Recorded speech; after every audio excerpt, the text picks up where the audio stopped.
পাবনা উপজেলার আতাইকুলায় বাস ও লাশবাহী অ্যাম্বুলেন্সের মুখোমুখি সংঘর্ষে ৩ জন নিহত হয়েছে। এ ঘটনায় আহত হয়েছে আরও কয়েকজন। বৃহস্পতিবার ১৬ জুলাই সকাল ৭:৩০টার দিকে পাবনা ঢাকা মহাসড়কের সদর উপজেলার আতাইকুলা থানার সরাডাঙ্গি করইতলা এলাকায় এ দুর্ঘটনা ঘটে।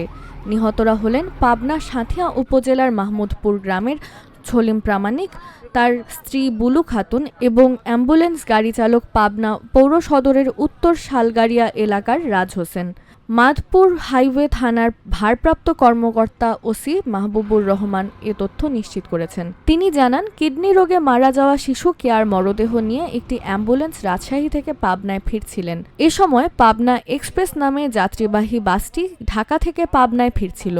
পথিমধ্যে সরাডাঙ্গি করইতলা এলাকায় পৌঁছলে বাস ও অ্যাম্বুলেন্সের মুখোমুখি সংঘর্ষ হয়।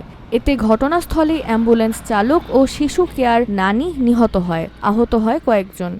মাধপুর হাইওয়ে থানার ওসি মাহবুবুর রহমান আরও জানান, খবর পেয়ে মাধপুর হাইওয়ে থানা পুলিশ দুর্ঘটনাস্থলে পৌঁছে নিহত ২ জন ও অ্যাম্বুলেন্সে থাকা শিশুর মরদেহ উদ্ধার করে।